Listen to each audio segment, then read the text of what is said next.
Hi Tony, how are you? Good, man. So let's talk about Sushi Girl. How did you get involved with the film? I knew Destin Craft for a number of years. He used to try to get scripts to me unsolicited, and I've always loved and took note of his tenacity.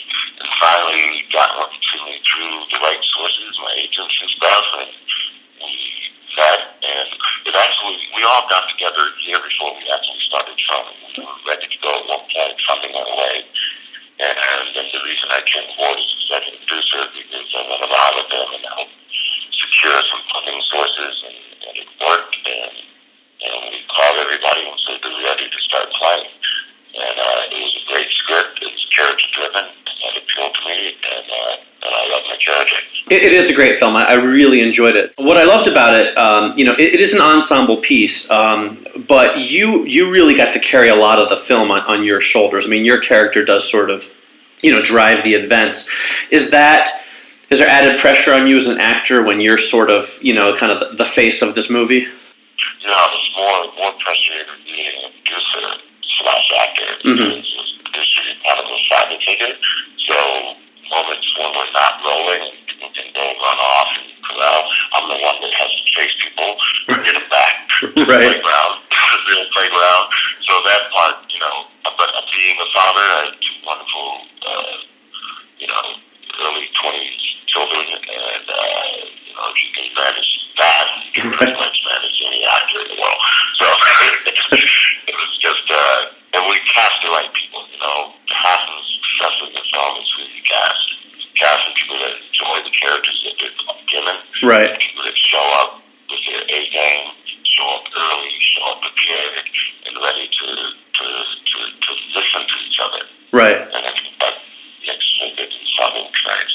Great. Now, you and Mark Hamill really shared a lot of the screen time together. You're kind of, on screen together early on and all the way to the end. What was your guys' working relationship like? Well, I remember when I first met him, it was a Sunday read-through, and he came to me and he said, my kids convinced me to do this. He said, it's hip, and I'm scared to death, but I know you'll work, and you're my anchor. I'm here to be as crazy and flamboyant as you want me to be. And he did that.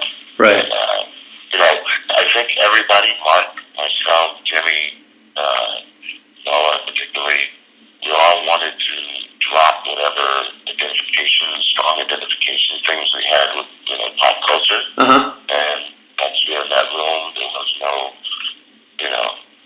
Luke, there was no betrayal, there was no Candyman, it was just the people in this world. Right. It was a matter of great chemistry working. Your character in the film basically he oozes evil. I mean, he's so intense, and yet you seem like such a nice guy. What do you do to get? People think I kill a lot of people in different films, and I've been killed a lot. This is my outlet. I've never had to do therapy. I've never had to study my toenails and figure out why I'm here. Right. I just go out and have fun. Right. And maybe the work was diverse people as Michael Bay to Clemens with, okay? And there's something you can learn from both levels of fanatic, Mm-hmm.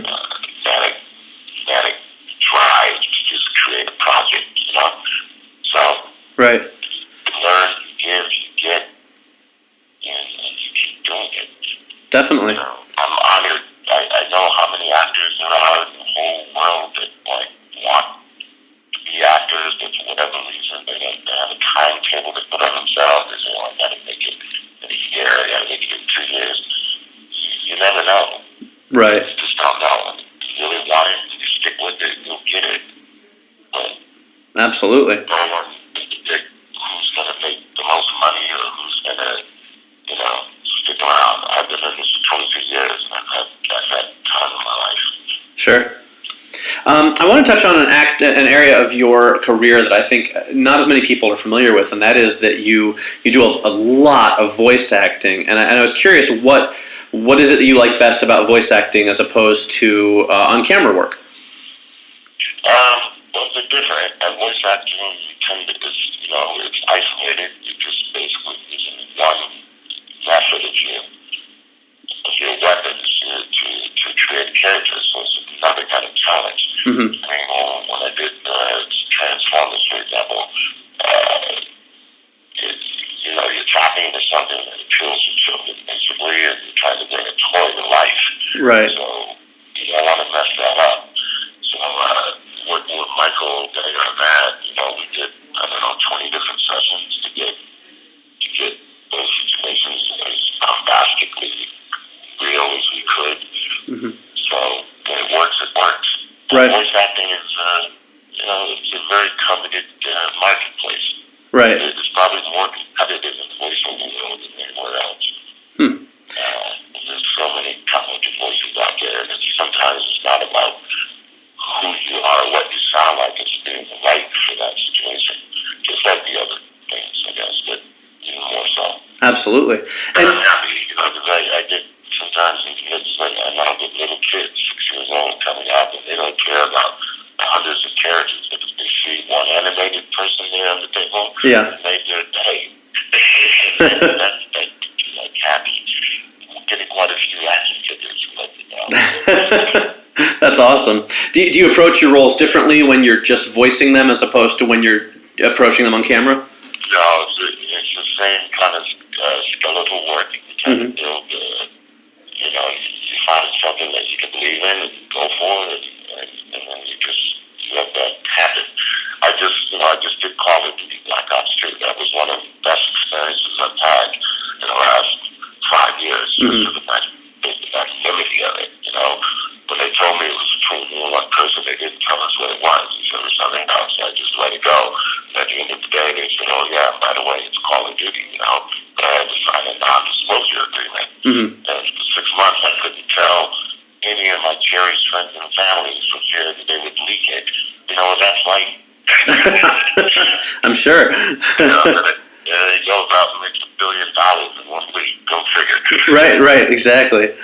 Also, I just want to mention real quick your, I know this is a long time ago, but your episode on Star Trek Deep Space Nine where you played the adult Jake Sisko is not only one of my personal favorites of all the Star Trek shows, but one of the things that when I mentioned I was interviewing you online, everybody wanted me to ask you about it. So I was just curious if you have any memories from that. It feels like, first of all, it feels like it was yesterday. The good work always does. And, I was in a unique situation that the woman that had raised me had passed away, and I was literally just not feeling like working for about a good 3 months, and then finally they sent me the script, and I felt like I had an opportunity to be able to challenge that parental influence that somebody can have on a person. Right. And that was the job that got me back to life. Right. So I think that's one of the reasons that it has such a longevity. I absolutely loved working with it. Personally, I find this out on television. Great. I've done some pretty interesting television, so. Absolutely. I hate to put that aside, but for me, it's on my personal pedestal. So I thank anybody out there that really responded to it. Excellent. It came from my heart. Yeah, it's got a lot of fans. It was definitely great stuff. I know we're running out of time. I like to do a little thing I call the lightning round where I ask you just a couple of questions that have really short answers. Are you game for that? Sure. All right. Let's go. Which role has required the most tedious makeup? Star Trek experience, probably, on that Deep Space Nine, we had one day where we worked 7 hours, working 15 hours of film. Wow. What role do you get recognized for most often? Regrettably, Candyman. Regrettably, just because, I've done so many things, but that's the one that cuts through all the public signals. So, especially when I'm in the toiletry aisle at the supermarket, Right. Picking out my own personal siren. Hey, Candyman! That's awesome. Who has the deeper voice, you or Vin Diesel? I haven't met Ben, so we can't, I wish we had barometer check. I mean, Ben has a great voice. I hope mine doesn't sound too continuous. And, I love actors, so whatever equipment you have to make it work, you work it. Sounds good. And what's your dream role? If I could shave off 20 years and if I could sing and do it again, I would love to play the Sam Cooke story. Oh, very cool. Sam Cooke, yeah. Or a jazz legend like Lester Young, which may happen. Excellent. Alrighty, well, Tony, thank you so much for taking the time to talk to me. I really enjoyed the film, and continued success to you.